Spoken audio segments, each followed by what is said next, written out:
Niyol checkpost પરથી વાહન checking દરમિયાન એક લક્ઝરી બસમાંથી 2 શખ્સોની હાઇબ્રિડ ગાંજાના જથ્થા સાથે ઝડપી પાડતી સારોલી પોલીસ। સુરત શહેરના નિયોલ ચેકપોસ્ટ પરથી વાહન ચેકિંગ દરમિયાન એક લક્ઝરી બસમાંથી 2 શખ્સો હાઇબ્રિડ ગાંજાના જથ્થા સાથે ઝડપાઈ ગયા હતા।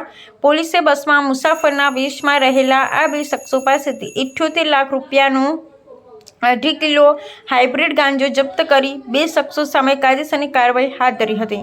મળતી માહિતી અનુસાર સુરત શહેરમાં ઘણા સમયથી એમડી ડ્રગ્સ બાદ હવે હાઇબ્રિડ ગાંજો કારોબાર વધ્યો છે, કારણ કે એમડી કરતાં પણ ઘાતક અને મોંઘો છે હાઇબ્રિડ ગાંજો, જેથી પોલીસે હાઇબ્રિડ ગાંજાની હેરાફેરી કરતા શખ્સોને ઝડપી પાડવાનું શરૂ કર્યું છે, જેમાં આ 2 શખ્સો આબાદ રીતે સક્કંજામાં આવી ગયા હતા। 2 આરોપીને ઝડપી લીધા બાદ બંનેની પૂછપરછ કરવામાં આવી હતી, જેમાં આ હાઇબ્રિડ ગાંજાનો જથ્થો મુંબઈથી લાવ્યા હોવાનું સ્વીકાર્યું હતું।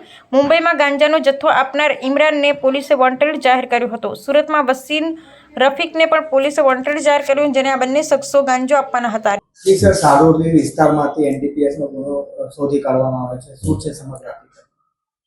સારોલી પોલીસ સ્ટેશન વિસ્તારમાં નિયોલ ચેકપોસ્ટ આવેલી છે, જ્યાંથી 2 ઇસમો ગાંજો લઈને પસાર થનાર છે એ પ્રમાણેની બાતમી સારોલી પોલીસ સ્ટેશનને મળેલી।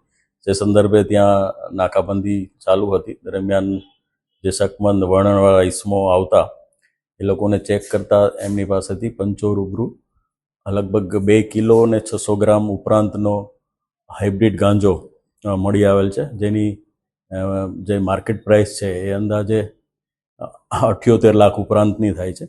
એ સિવાય એમની પાસેથી 2 મોબાઈલ અને 3 સિમ કાર્ડ મળી આવેલા છે, જેથી પોલીસે કાયદેસરની કાર્યવાહી કરી અને આ લોકોની ધરપકડ કરેલ છે।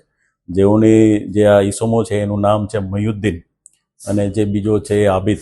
એ બંને ભાવનગર જિલ્લાના પાલીતાણાના રહેવાસી છે અને આ જે મયુદ્દીન છે એ પોતે એક સાદિક સિલેક્શન કરીને કપડાની દુકાન ધરાવે છે પાલીતાણામાં, અને જે આબિદ છે એને એક બેટરીની દુકાન છે।